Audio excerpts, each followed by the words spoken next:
আসসালামু বন্ধুরা, নতুন ভিডিওতে আপনাদের স্বাগত। আজকে 19শে জুলাই, ঈদের তৃতীয় দিন।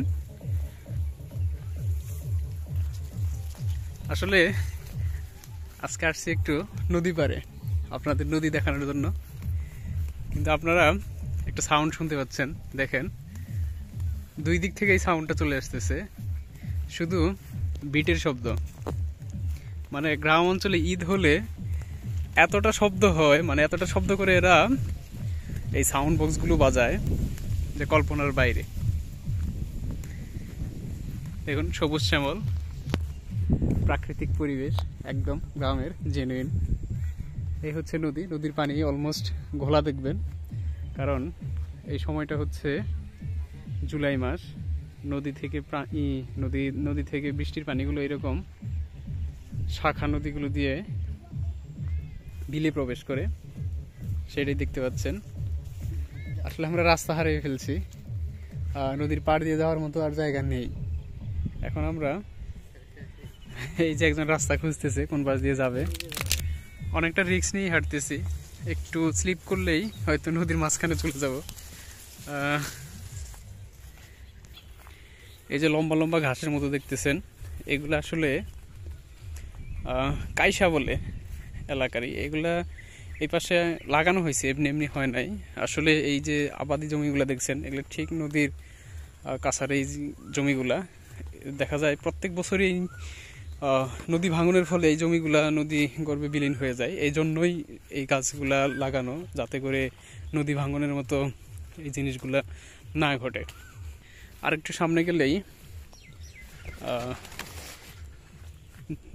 তিন নদীর একটা সংযোগস্থল। এখানে আপনারা একটা বিস্ময়কর জিনিস দেখতে পারবেন, ঘোলা পানি, পরিষ্কার পানি। আসলে এই জিনিসটা দেখার জন্যই এখানে আসলাম। এখানে এই গাছটা একটা কোকিলের শব্দ শুনতে পারবেন। আসলে এটা কোকিলের শব্দ করার সময় না, তারপরেও মানে বসন্তকাল নয়, চলে গেল আমাদের জন্যই হয়তো চলে গেল। যাই হোক, এই দেখেন গরু ঘাস খাচ্ছে নদীর পাড়ে। অসাধারণ দৃশ্য। আসলে এই দৃশ্যগুলা যারা শহরে থাকে খুব সহজে দেখতে পারে না। দেখেন, এইখানে গরু ঘাস খাচ্ছে, আর ঠিক নদীর উপরে মাছ মারার জন্য চেষ্টা করছে। আমি একটু জুম করে দেখাই। হ্যাঁ, এটাকে বলে এলাকার ভাষায় ধিয়ারি।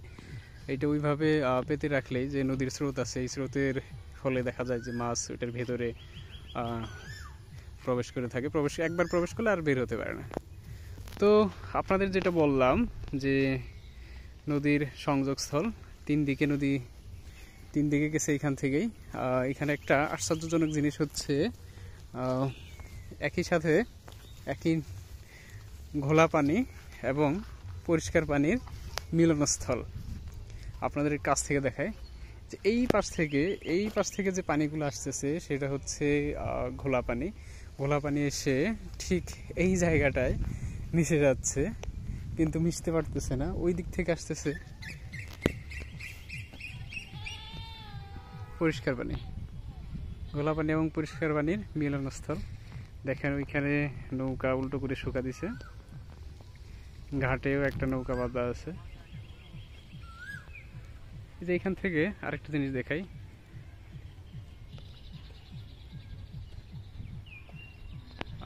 মাছ উঠাচ্ছে। তো আপনাদের কাছ থেকে দেখাবো কতগুলো মাছ পাইছে। আসলে ভাবছিলাম যে জাল হয়তো উঠাচ্ছে না, জাল এখানে ছড়াচ্ছে যাতে করে মাছ বাজে।